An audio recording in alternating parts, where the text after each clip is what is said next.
everybody, when they get in this business, wants to be in it full time because generally they have a passion for it. It seems fun. It seems sexy, but their day job just seems to get in the way of their investments.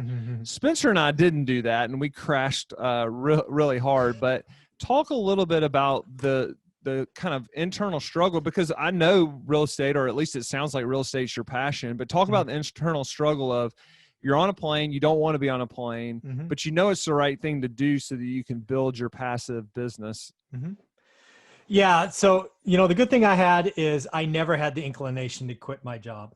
I never had that inclination, even though I hated flying. I hated, parts of it. I knew that I had to build my empire one brick at a time. And I could see how many bricks it was going to take. And it didn't matter if I quit my job. I wasn't going to be able to build any more bricks, right? I wasn't going to be able to manufacture them. I was already investing in a market. I didn't know anyone and couldn't do it in the Bay Area. Didn't want to move there, right? There's some things we could have done to lower our monthly expenses. But, my family at the time was entrenched here. My daughter was in school. We didn't want to move her.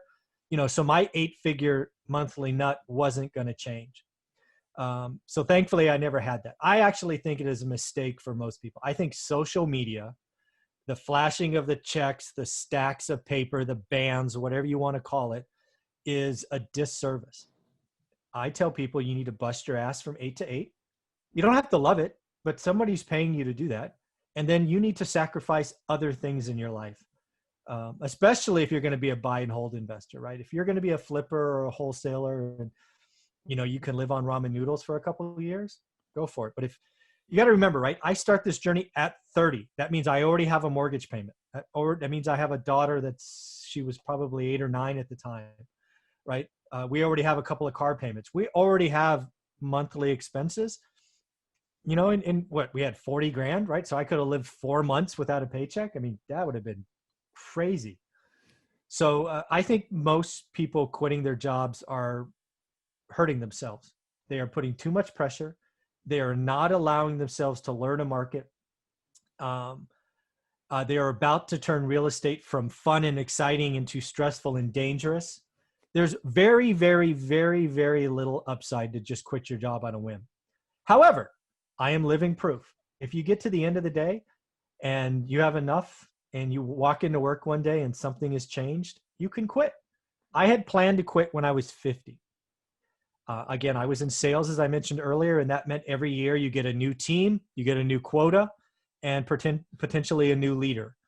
I walked in after a year. My year ended January 31st. I think February 1st was a holiday or a weekend. So I go to the office February 3rd, realized that I just got dealt the worst hand I would ever want. And in about 15 or 20 seconds, I decided to quit because I have a very intense conversation with my new boss, who I did not trust or respect. And to be fair, he did not trust or respect me. So it was mutual hatred. And I'm like, dude, I'm out. Give me a package. I'm done. So I, texted my wife saying I'm coming home. I quit. She goes, you just told me you were excited about the year. What happened? I'm like, honey, I'm done. I'm done. So when you get there, when you live, again, live below your means.